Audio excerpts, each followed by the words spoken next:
So head tube badges are these things we put on the head tube of the bicycle as like a logo, right on the front of the bike. And they're an opportunity to not only put your brand or your maker's mark on something, but to do it in a way that's like fun and that suggests cool stuff about the bike that you didn't even have to say. It's a really big topic, so I'm gonna scratch the surface. Let's get into it. Basically, head tube badges are this opportunity to do something really cool and really fun with the bikes. And so I was snoozing on this opportunity for a long time. The first 10 or 12, or God, a lot of the bikes that I made, just snoozing.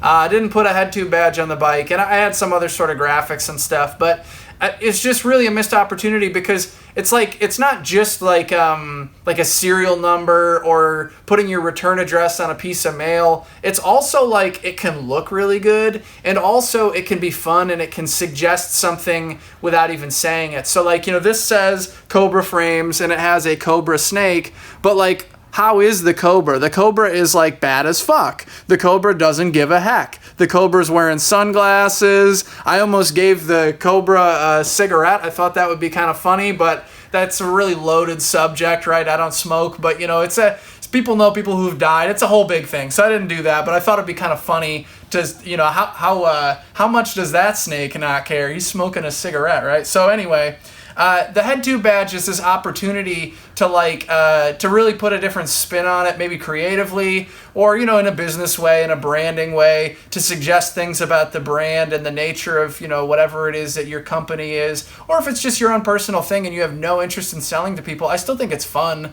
to put like a maker's mark on something. Think about all of the nice things that you've owned. You probably noticed the label on it for who made it and what it looked like, and I think it's a cool opportunity to put something on your bike. There's the technical study of like welding and fitting up tubes and design and all this stuff, and like very worthy pursuits, but sort of aside from that, I think it's really fun and cool to put like a head tube badge on there. So I'm going to talk about that some. It would be a missed opportunity not to put it on your bike. So let me tell you about some of my favorite examples from the top of my head, the ones that I can think of that have made impressions on me. First one has got to be Soulcraft Cycles. Sean used to make those, or maybe still does make those, Petaluma, California, and they just look like a machine tag, like you'd see on like a motor or something. And I just think they look really great. It's a really clever idea. As someone who loves machines and machiney things, I thought it was a cool sort of approach, and I don't know, I just thought it was really cool. I've seen Pursuit Cycles did something similar on their carbon fiber bikes. I think it especially suits itself well to a steel frame, but whatever. Either way, really cool thing. So another one that comes to mind is Sklar bikes. Adam Sklar, he used to make these. I don't think they're an option anymore, but they're these cast bronze probably, and so they were made to look like a flying saucer with the tractor beam underneath, and everybody joked that they look like a mushroom, or they mistook them for a mushroom because it kind of looks like a mushroom. But I thought they were really cool. They had this sort of the DIY handmade look because I think he made them. I think they were castings that he made a positive or a negative or whatever, and then he actually cast them himself. So those were freaking cool. I liked those ones. Bishop Bikes, I gotta say, Chris Bishop is killing it with this because not only does he have cool head badges that are sort of inspired by I don't know if it's the Baltimore City flag or the state of Maryland flag, or I always get those confused, but anyway, it's got that look to it, but then it's also sort of like a crest shape or something real fancy and formal. Really cool looking actual head badge that he puts on his bikes, but then in addition, he's killing it with all the little like Bishop logo like everywhere on the bike, carved in the bottom bracket shell and into the seat stay bridge and like all these different places on the bike, and then the killer paint, and like really Chris does a great job of putting the logos all over the bike. But of course, the big key one is on the head tube right on the front.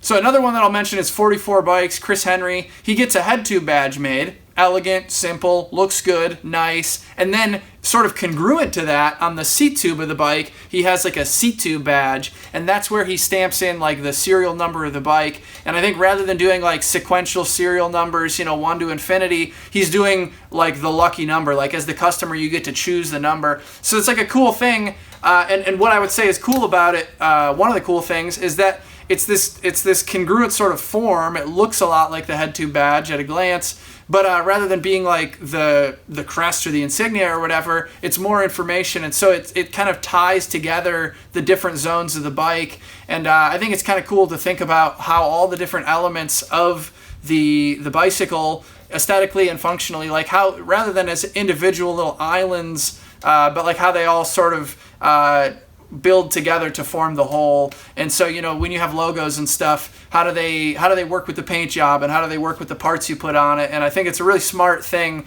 to have different parts of the bike with a similar style. So there's like 1,000,001 ways to put some sort of logo on the front of your bike, and I'll just cover some basic forms. So one of them is you could paint it on. You could send your bike to your painter and you could ask them to paint on your logo, and they could make a vinyl mask, and then they could use that to spray the paint on. And Stinner bikes would do that. There's a lot of companies that have done that. Similarly, if you had like a titanium raw finish bike, you could do that where you had maybe shoe shined it with emery cloth, and then you put on a vinyl mask and you bead blast it, and now you have parts of it that are bead blasted finish and part of it that are shiny titanium finish. So that's one way to do a head tube badge. Another way is to do, if you have like CNC operations like Drew at Engine Cycles, what he's been doing for a while now is he puts the head tube in his CNC mill, and he actually uses like a little ball end mill, and he engraves the E for Engine Cycles, I think, onto the head tube. And so there's a program, and it's like a 3-axis machining with a 3D tool path, or you could use a 4-axis. Anyway, it's CNC machined. It's like engraved into the head tube, which is really cool. You can't strip that off. You can't peel that off. You can't get that off with a screwdriver. It's on there. What I did for these ones, I went to these guys in Rochester, New York, which is not that far from here, and they do a lot of like belt buckles and stuff. And I asked them, I knew the guys, and I said, hey, could you make me some head tube badges? And so they made me 6 of these, and I think it was $100 or so. I thought that was a pretty reasonable deal for the quantity being pretty low. And anyway, these are like nickel, and it's maybe a 1/16 of an inch or so, you know, a little bit over 1 millimeter thick. And what they do, and this is a common process for a lot of stuff, and you can do this yourself, is they get they take like a JPEG or whatever image you give them, whether it's vector art or graphic, and they have to like print on here some sort of substrate that's going to resist acid. So like some sort of vinyl mask or something, so that then they can dunk this in acid, and the stuff that's not protected by the vinyl sticker is going to get eaten away and etched away by the acid, like ferric chloride, or I don't know what it is. And they pull it out, and then they peel off the little mask, and now it's got a relief to it. There's like the surface is relieved differentially, and then I think they powder coated this black, and then they sand it off, and the stuff that's at a lower height doesn't get the black powder coat removed. And so that's how they made these ones, and you can call them and inquire. Maybe their prices have gone up, I'm not sure. They're solid dudes and they make good stuff. And they can also make you matching belt buckles, which is really cool. So anyway, that's one way to do it. You could do a similar process where you have stuff laser etched. So there's laser cutters, and there's different kinds of laser machines. I don't know that much about exactly what the technology is. They're pretty expensive. I looked into it a little bit with laser engraving my aluminum anodized stuff. And wow, even like for 10 grand, you can't get that sophisticated of a machine, turns out. So if you wanted it in like stainless steel or something, you're probably looking at a really expensive machine, but you could hire someone else to make them, and you get 50 badges or 20 or whatever, and you might get a reasonable price. I think some people have done that. I think somebody told me that they went to a company that specializes in making steel, like stainless steel business cards, where they use a laser etcher, and they do that, but they had the technology, and so it's just a phone call, and you said, hey, can you do this other application? And so you get a similar piece of metal. And what else could you do? Like I was saying, Adam Sklar casts some of his own. I know some people have done that where it's a small casting, and so especially if you have access to like a maker space or something, that'd be a great place to do it. But even the tools to buy it is not that expensive. You could use a computer to 3D model your head tube badge, and then you could create a positive with a 3D printer and a wax negative or whatever. There's ways to make something cast from a 3D design, or you could carve your shape by hand for a super DIY look, and then you could also do a casting based on that. And I'm sure if you go on YouTube and search, you can learn all about like DIY casting projects and stuff. Or you could hire a foundry to make your own, probably. Here's another one. I didn't even think of this until now. Jen Green, or I forget who. Somebody makes really beautiful, like a jeweler makes really beautiful head tube badges. I think there's a couple people who make beautiful, like hand cut jewelry style head tube badges and then sells them to builders. And so I think they cost like $200 or more for the entry level ones, or I'm not sure on the pricing, but they're beautiful and they'll be made out of like copper and different materials. Really gorgeous, and you can have them cut like a nature scene or like whatever you want with like little jeweler's saws, or you can do it yourself. You just maybe wouldn't have the artistry. It comes with practice and experience. Anyhow, that's another one. So you could get a sheet of material like this, and where they use a laser to etch stuff, you could actually have it cut with a laser or with a water jet, so that it's like a plate, a thin plate of like brass or stainless or something, and you could have it actually cut out with a 2D machine that just cut out a 2D shape, and that would give you like just the if rather than having a lot of like detail and information, it was just like a shape. Like my friend Joe Graham had some that were just the letter G. And it was a particular G shape. He had those cut at a machine shop locally that had a huge laser machine that could just just blast through plate. And so that's an option. And there's probably others. It's kind of limited to your imagination. You could do stuff with like plastic and different materials. You could think about wood, or there's all sorts of ways to go. These are some of the most common ones that I can think of off the top of my head. So how are you going to make this flat plate, which is pretty stiff, how are you going to make that round and have curvature and fit nice up against your head tube? These are some tools I made for that problem. And so they're for basically to bend this same piece to a different radius. And these were like some of my first iterations, and they're not perfect, but they kind of work.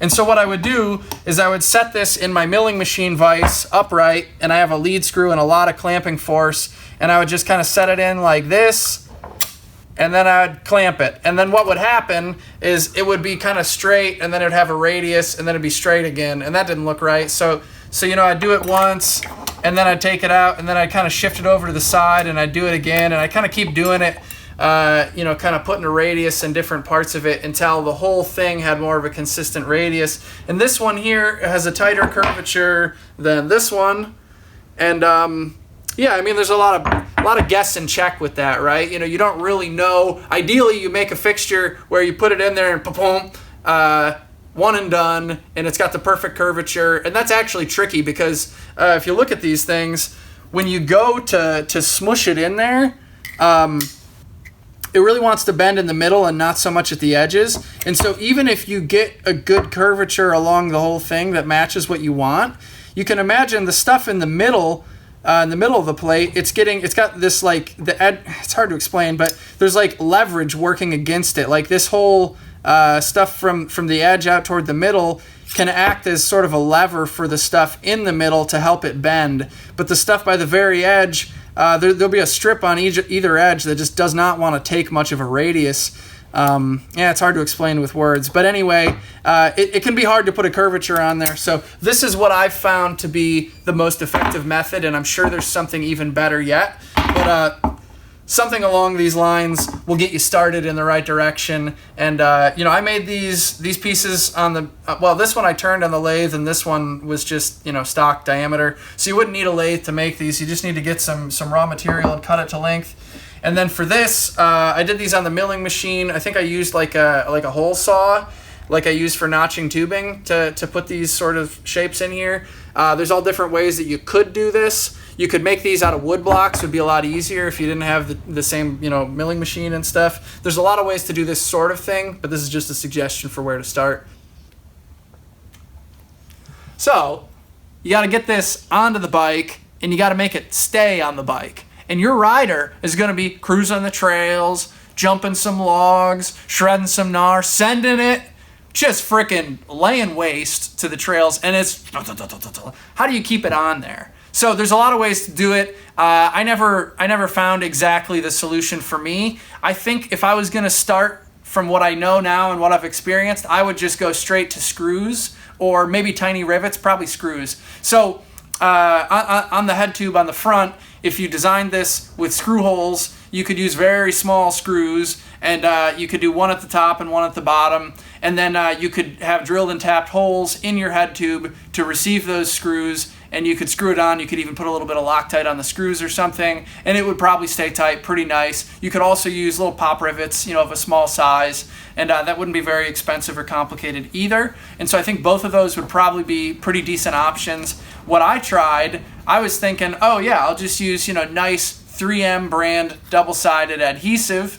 And then I was thinking, well, it's hard to match the radius exactly perfect to my head tube along the whole area of it. So I'll get some that has a thickness. It's like a foam. It's a little bit squishy, and it's a good adhesive. And I did that, and if you're looking straight on the front of the head tube, it looks okay. But if you look at it from the side, it's really sticking way off the front of the head tube. I didn't like it very much for that reason. It just didn't look as clean and as simple as I wanted. And so I like the idea of screws and stuff. If you're going to have a piece that's separate from the tube, so one way you could do it is you could make a badge and then you could braze it on. So you could use, or you could weld it, I suppose, but brazing would really work well. You could silver braze it on. So I don't know if this is like nickel. This would maybe stick, but the problem with this is that it's got powder coat, and that melts at a lower temperature. It burns off at a lower temperature than for brazing. But if you had one that was different, that didn't have powder on there, that was maybe just cut into the shape or something, you see that fairly often. I think Ryan from Galaxy Gearworks will braze on his head tube badge, which looks really cool. And there's a lot of people who do that sort of thing. And you could silver braze. You could do copper, you could do brass, you could do stainless, you could do all different metals, and so it's a pretty cool look to have that sticking on the front. And then you can even, when you do it that way, you can actually do it, and then you can get the bike painted or powder coated, and then you can mask around that, and you can sand off so that it's raw metal again after the paint and the raw metal is exposed. And that's a really cool look. Really distinguishes you from, you pull into a bike shop and the bikes are all made out of carbon fiber. The ones that are made out of metal have cheap little plastic head tube badges. And when you see one that's actually brazed into the frame, it really looks cool. It's like affixed on there. You can't peel it off. It's a good, it's a cool look. So hit the rewind button. Couple years. I didn't have this CNC machine. I wasn't making and selling frame building tooling to anyone, but I was making my own frame building fixture. And I didn't think to put any sort of maker's mark or logo on it, but wouldn't that look good if I had a plate on here somewhere with BAM logo? I just think it would be really cool. I mean, I also could have gotten this anodized and some other stuff, but I already like looking at this. I'm proud of this thing that I made. I learned a lot. Don't miss that sort of opportunity with your bicycles that you are making. You don't want to miss those chances to make stuff. So in the last year, I've been making these frame building tools. I made the Miter Buddy, and it says Cobra on it, and I'm glad that I did that. I knew it would be a missed opportunity if I didn't put a maker mark on it. Then I made the big brother version of the Miter Buddy, the Miter Daddy. I gave it this kinkier name, and then I engraved the Miter Daddy right onto it, and I feel like it's really cool to do that with the tube bender. And now it says tube bender on it. It didn't say that in the beginning, but I'm glad that it finally does. I think it's important to put marks on stuff, not just for identification, although that's useful. It's not just the return address on your letter. It's fun, and it can be really cool. So I don't know, just have fun with it, play around with it, get a sketchbook. If you're good at art, that's great. If you're bad at art, just have fun with it. And anyway, thanks for watching. We'll see you on the next one.